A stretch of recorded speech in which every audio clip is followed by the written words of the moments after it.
Good evening students. आज हम पढ़ने जा रहे हैं इमेज फॉर्मेशन इन कॉनकेव मिरर। इस चैप्टर में हमने मिरर के बारे में पढ़ लिया है, रिफ्लेक्शन के बारे में पढ़ा है, लाइट और लाइट की प्रॉपर्टीज़ के बारे में पढ़ा। अब हम कॉनकेव मिरर में किस प्रकार से इमेज बनती है उसको पढ़ने वाले हैं। ठीक है, तो कॉनकेव मिरर में किस प्रकार से इमेज बनती है इसके लिए शुरू करते हैं।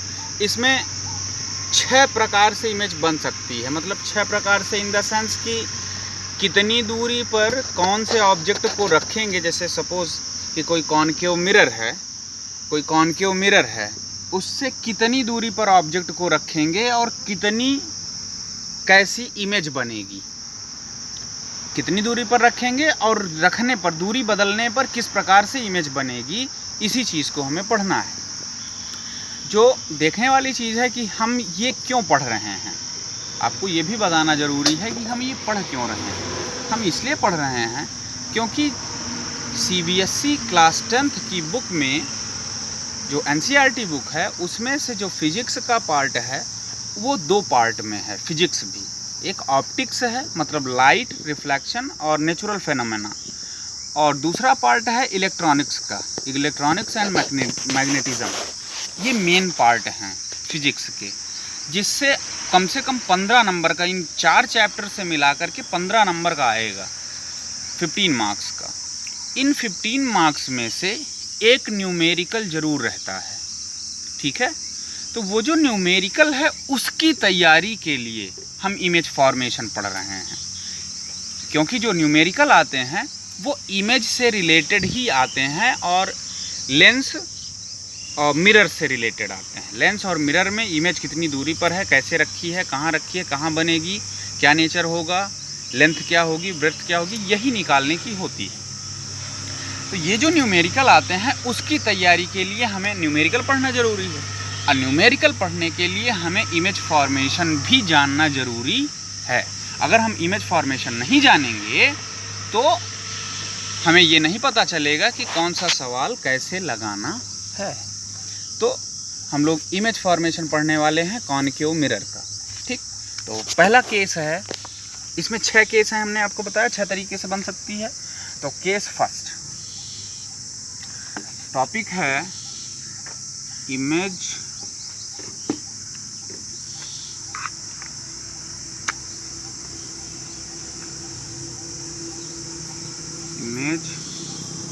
फॉर्मेशन इन concave mirror. Okay, case first क्या है? केस फर्स्ट हमने पिछली क्लास में बताया था, उसको मैं दोबारा समझाने जा रहा हूँ। सपोज हमारे पास एक कॉनकेव मिरर है, ठीक है, ये इसका पोल है। पिछली क्लास में हमने बताया पोल क्या होता है। ये फोकस हो गया, इससे आप लोग पहले से ही इंट्रोड्यूस हो, आपको पता है इन सब चीज़ों के बारे में जो मैं पॉइंट्स बना रहा हूँ। ये हो गया centre of curvature, focus, pole. Okay, concave mirror, concave मतलब जिसकी रिफ्लेक्टिंग सरफेस अंदर की तरफ और बाहर से वो पेंट हो। पूरे डायमीटर की डिस्टेंस को, डायमीटर जो होता है उसको अपर्चर कहते हैं। ये प्रिंसिपल एक्सिस हो गई जो कि इन सभी पॉइंट्स को कनेक्ट करती है। अब हम लोग ध्यान देंगे, पहला केस ये है कि जब कोई ऑब्जेक्ट इन्फिनिटी डिस्टेंस पर रखा हो, मतलब बहुत दूरी पर रखा हो। बहुत दूरी इन द सेंस, सपोज सूरज, जो सन है वो भी इन्फिनिटी पर है। इन्फिनिटी तो नहीं कहेंगे, लेकिन एक मतलब जितनी हम डिस्टेंस नॉर्मली जिसकी इमेज बना सकते हैं उससे तो वो बहुत दूरी पर है। तो जो बहुत दूर रखा हो उससे, सपोज लाइट रेस उस ऑब्जेक्ट से आ रही हैं, ठीक है, लाइट रेज आ रही हैं, कई सारी लाइट रेज आ रही हैं। ठीक, जो बहुत सारी लाइट रेज आ रही हैं उनमें से हम किन्हीं 2 को कंसीडर कर लेते हैं। ठीक, किन्हीं 2 को कंसीडर करेंगे। ठीक, 2 जो लाइट रेज आ रही हैं उनमें से किन्हीं 2 को हमने कंसीडर कर लिया, और बहुत सारी आ रही हैं तो 2 ऊपर 2 नीचे, इन सभी को प्रिंसिपल एक्सिस के ऊपर भी देख लेंगे, नीचे भी देख लेंगे क्या होता है। तो सपोज लाइट रेज आई, गई सीधी। अब यहाँ पर क्या होगा, लाइट रेज इधर तो नहीं जाएंगी क्योंकि ये मिरर है, इधर से पेंटेड है, तो रिफ्लेक्ट बैक होंगी। रिफ्लेक्ट बैक कैसे होंगी, ऐसे होंगी, टेढ़ा हो गया फोकस। और ये तो मतलब लाइट रेस की पाथ डिफिनेशन ये थी, पाथ इस तरह का था, और रिफ्लेक्शन के बाद इसका पाथ कुछ ऐसा हुआ। अगली रे के बारे में देखते हैं। अगली रे ये वाली है, सीधे मिरर में गई और रिफ्लेक्ट बैक होगी, इसका पाथ ऐसा था, और रिफ्लेक्ट बैक होने के बाद ये फोकस से होकर दोबारा निकलेगी। ये सारी मतलब ये जो कर्व होता है, ये जो कर्व होता है ना, ये कर्व इस तरह का होता है कि ये हमेशा रिफ्लेक्ट बैक करके इनको कहाँ भेजेगा, फोकस पर। इसको भी देख लेते हैं, ये भी तो है, ये ऐसा, और ये रिफ्लेक्ट बैक होकर कहाँ जाएंगी, यहाँ, ये। तो मतलब ये भी इधर से भी आई और इधर चली गई, वो रिफ्लेक्ट बैक किधर हो गई, इधर की ओर। अगली वाली देख लेते हैं, ये वाली, ये भी रिफ्लेक्ट बैक होके कहाँ जाएगी, फोकस पर। तो सारी जो लाइट रेज हैं, चाहे वो बीच में कितनी भी लाइट रेज हों, जितनी भी हों, हमने 4 को कंसीडर किया है, कई सारी लाइट रेज हों, वो सारी लाइट रेज यहाँ पर इस मिरर से टकराएंगी और रिफ्लेक्ट बैक होकर फोकस पर एक दूसरे को इंटरसेक्ट करेंगी। जहाँ पर इंटरसेक्ट करती हैं वही पॉइंट कहलाता है फोकस। ये हमने पिछले वीडियो में भी बताया था। और अब यहाँ पर हम बात करेंगे किस प्रकार से इमेज बन रही है, कैसी इमेज बन रही है। इमेज तो बन गई कहाँ, यहाँ पर, ठीक, लेकिन इस इमेज का नेचर अब हमें जानना है। तो जैसे फिगर हमने समझा दिया कि कैसे चित्र इसका बनेगा, आगे देख लेते हैं क्या केस क्या है। When object is at infinity, when object is at infinity, then image will be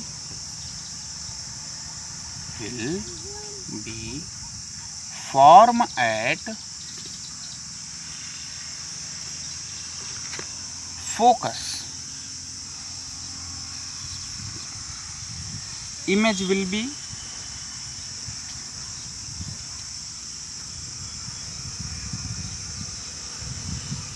ये पोजीशन हो गई। इमेज विल बी, नेचर क्या है, इमेज विल बी साइज के बारे में, पॉइंट साइज्ड,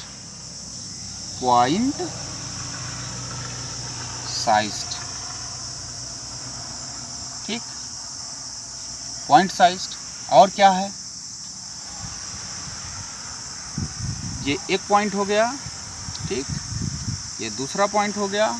तीसरा पॉइंट क्या है, तीसरा पॉइंट है image will be real.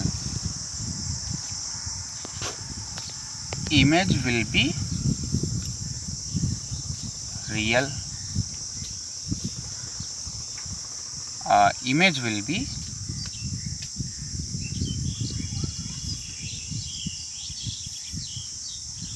erect. हमने बताया था कि रियल और इरेक्ट क्या चीज़ होता है। रियल का मतलब अगर हम लाइट रेज आई, रिफ्लेक्ट बैक हुई, और यहाँ पर हम कोई एक स्क्रीन रख दें, एक पर्दा लगा दें छोटा सा, ठीक, तो ये जो ऑब्जेक्ट बड़ा सा सूरज है, सपोज यहाँ पर सूरज से जो लाइट रेज आ रही हैं, वो सूरज की जो इमेज है वो एक पॉइंट पर हमें प्राप्त हो जाएगी, एक पॉइंट पर वहाँ पर प्राप्त हो जाएगी। मतलब वो जो इमेज है, जैसे सपोज यहाँ पर बन गई, इमेज बनी, ठीक, तो इमेज मतलब ये स्क्रीन पर हम देख पा रहे हैं, उसको स्क्रीन पर देख रहे हैं। तो जो इमेज हमें स्क्रीन पर दिख जाए, जो इमेज हमें स्क्रीन पर दिख जाए या हम स्क्रीन पर प्राप्त कर सकें, उसको हम कहते हैं रियल इमेज। जो हमें कांच के अंदर दिखे, अगर हमें वही इमेज दिखती कि सूरज इधर है, पीछे साइड में है, तब हम कहते हैं कि वर्चुअल है। लेकिन यहाँ पर जो इमेज है वो रियल है, ठीक है।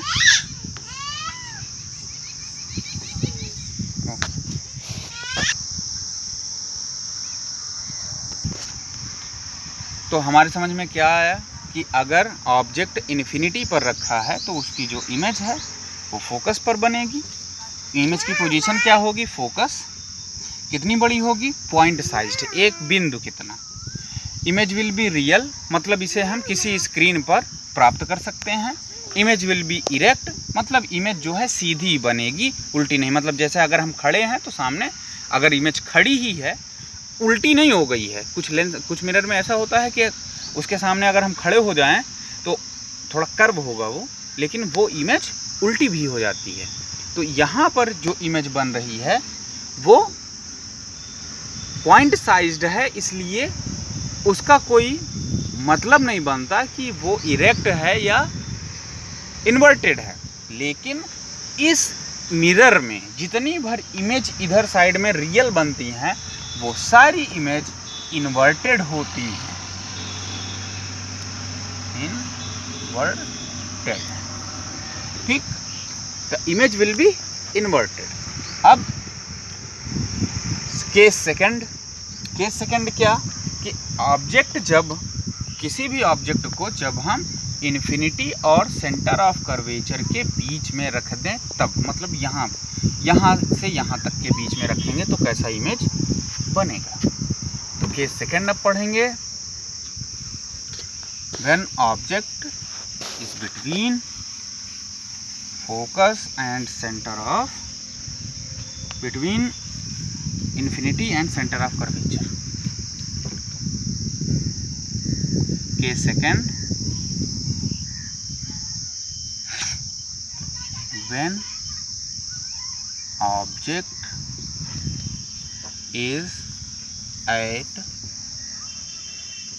is between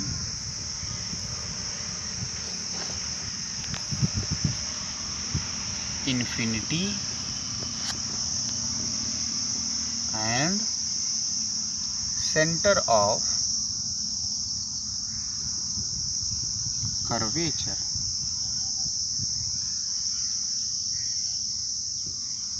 ठीक। When object is between infinity and centre of curvature. चलिए बनाते हैं, कैसे होगा। हमारे पास मिरर कॉनकेव वाला, एक साइड पेंटेड, दूसरी साइड स्मूथ सरफेस, जिसमें इमेज रिफ्लेक्शन हो सके। Principal axis, pole, focus, centre of curvature और ऑब्जेक्ट सपोज ए और बी, ऑब्जेक्ट को ले लिया हमने ए और बी, इसके ऑब्जेक्ट का नाम रख दिया हमने, कुछ कोई आदमी खड़ा है मान लो। अब इसकी इमेज कैसी बनेगी, तो अब कुछ नियम नए ऐड हो जाएंगे, उसके बारे में आप लोग जानिएगा। जैसा कि पिछले केस में भी हमने पढ़ा कि जो light rays parallel to the principal axis जा रही थी वो लौट करके फोकस से होकर गुजर रही थी।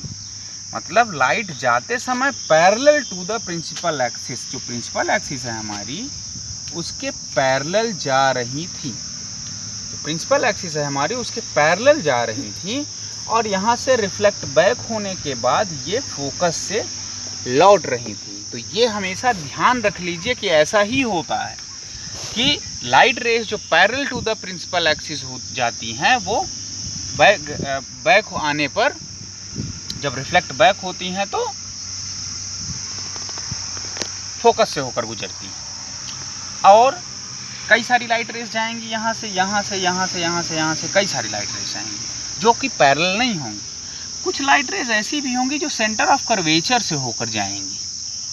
ऐसा भी है ना कि कुछ लाइट रेज जो हैं सेंटर ऑफ कर्वेचर से होकर जाएंगी। ये इसका रिफ्लेक्शन कैसा होगा, जो light raise centre of curvature से होकर जा रही हैं उसका रिफ्लेक्शन कैसा होगा। ये तो लौटने वाली लाइट रे है, पहली लाइट रे ये वाली और ये वाली, रिफ्लेक्ट बैक होने के बाद ऐसे, ये लाइट रे गई तो ऐसे, लेकिन रिफ्लेक्ट कैसे होगी ये। तो यहाँ पर इसका थोड़ा अजीब टाइप का आंसर है कि जिस रास्ते से ये जाएगी रिफ्लेक्ट होने के बाद उसी रास्ते पर वैसे ही वापस लौट जाएगी। ऐसा क्यों होता है? अब इसको समझने के लिए आप फॉर्मेशन ऑफ कॉनकेव मिरर में चलिए। कहाँ? स्फेयर वाले में। स्फेयर था, गोला था, उसको हमने बाहर से पेंट कर दिया था, ठीक।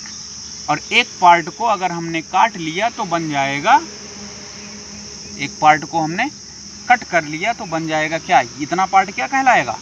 कॉनकेव मिरर, ठीक। इसको अगर हम कट करके निकाल लिया तो यहाँ पर जो सेंटर ऑफ कर्वेचर है, सेंटर सी यहाँ पर रहेगा। ये इस मिरर का सी यहाँ पर है, फोकस यहाँ पर है सपोज, और ये है प्रिंसिपल एक्सिस, ठीक। तो यहाँ से जो लाइट रेस गिरेंगी, जो भी लाइट रेस, कोई भी लाइट रे अगर इससे होकर जाएगी और कहीं भी गिरेगी, चाहे यहाँ गिरे चाहे यहाँ गिरे, वो हमेशा यहाँ पर 90 डिग्री का एंगल बनाएंगी। वो हमेशा यहाँ पर 90 डिग्री का एंगल बनाएंगी इसकी किनारे पर। यहाँ पर जो लाइट रेज इससे होकर, सपोज लाइट रेज ऐसे जा रही है, ये और यहाँ पर गई, तो यहाँ पर जो एंगल होगा वो 90 डिग्री का होगा। और हम ये जानते हैं जब किसी भी सरफेस पर लाइट रेज 90 डिग्री पर गिरती हैं तो वो उसी पाथ पर वापस लौट जाती हैं। वही चीज़ यहाँ भी हो रहा है। गई तो light rays centre of curvature से होते हुए यहाँ पर, लेकिन यहाँ पर गिरने का एंगल क्या था? 90 डिग्री। तो लौटी या कितने पर? उसी एंगल पर, 90 डिग्री एंगल पर लौटी। तो यहाँ पर एंगल ऑफ रिफ्लेक्शन और एंगल ऑफ इंसिडेंस 0 होगा। नॉर्मल से इसका यहाँ पर नॉर्मल, ये जो नॉर्मल थी उसी पर लाइट रे भी है। रिफ्लेक्शन में देखिए तो जो नॉर्मल है उसी पर लाइट रे है और उसी पर रिफ्लेक्टेड रे है। तो इंसिडेंस और रिफ्लेक्टेड रे के बीच में कितना एंगल हो गया? 0 डिग्री। और इस सरफेस से इसका कितना एंगल होगा? 90 डिग्री, ठीक। तो 90 डिग्री पर जब लाइट रेज गिरती हैं तो उसी रास्ते पर वापस लौट जाती हैं। वही चीज़ हम लोग यहाँ भी पढ़ रहे हैं, ठीक। वहाँ पर, यहाँ पर जो ऑब्जेक्ट से लाइट रेज जा रही हैं सेंटर ऑफ कर्वेचर से होते हुए मिरर पर गिरी और उसी रास्ते पर रिफ्लेक्ट बैक हो गई, उसी रास्ते। तो एक दूसरे को कहाँ पर इंटरसेक्ट करी? सेंटर ऑफ कर्वेचर और फोकस के बीच में, यहाँ पर, ठीक। तो अब यहाँ पर जो इमेज है वो बनी कैसे? ये बी डैश ए डैश, ये जो इमेज है उसको हमने नाम दे दिया ए बी। यहाँ पर रियल थी जो ऑब्जेक्ट था वो, और उसकी जो इमेज बनी वो ए डैश और बी डैश। अब इसका नेचर जान लेते हैं। पहली बात तो इमेज कहाँ बन रही है? पहला image position, image will be form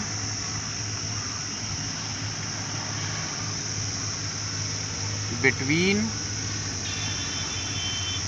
focus and centre of curvature. Image कितनी बड़ी होगी? Image will be smaller in size than object. Image will be smaller in size than object, ठीक। तीसरा point, image will be real. Image will B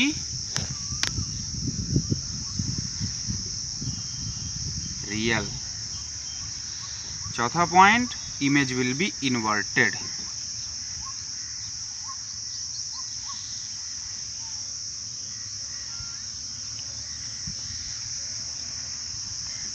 ठीक। तो ये 4 properties हैं। इसकी जो केस क्या है? When object is between infinity and centre of curvature, ठीक। अब उसका हमने डायग्राम बनाया। डायग्राम बनाने के बाद हमें ये पता चला कि जो इमेज का फॉर्मेशन हो रहा है वो सेंटर ऑफ कर्वेचर और फोकस के बीच में हो रहा है। तो उसका हमने डिस्क्रिप्शन दे दिया। क्या? Image will be form between focus and centre of curvature. बन रही है ना? Image will be smaller in size than object. Object इतना बड़ा है, इमेज इतनी बड़ी है, इसका मतलब इमेज छोटी बन रही है। Image will be real. Image जो होगी वो रियल होगी, क्योंकि अगर हम स्क्रीन रख दें यहाँ पर तो हमें वो इमेज दिखाई देने लगेगी स्क्रीन पर। सपोज स्क्रीन रख दिया तो वो इमेज हमें इस स्क्रीन पर दिखाई देने लगेगी। और इमेज विल बी इन्वर्टेड, उल्टी इमेज बनेगी। जो ऑब्जेक्ट सीधा अगर खड़ा हुआ है तो लगेगा कि वो लटका हुआ है, ठीक। तो ये आज आपके 2 केस हो गए। अगले वीडियो में हम बाकी के केस पढ़ने वाले हैं कि हम ऑब्जेक्ट को आगे बढ़ाएंगे, सेंटर ऑफ कर्वेचर पर रखेंगे, आगे सेंटर ऑफ कर्वेचर और फोकस के बीच में रखेंगे, फिर फोकस पे रखेंगे और फोकस और पोल के बीच में रखेंगे और देखेंगे कि कहाँ पर इमेज का फॉर्मेशन हो रहा है। जो भी डाउट हो आप मुझे मैसेज कर सकते हैं मेरे पर्सनल नंबर पर और कमेंट कर सकते हैं यूट्यूब वीडियो पर, या फिर मुझे ग्रुप में आप मैसेज कर सकते हो। Thank you.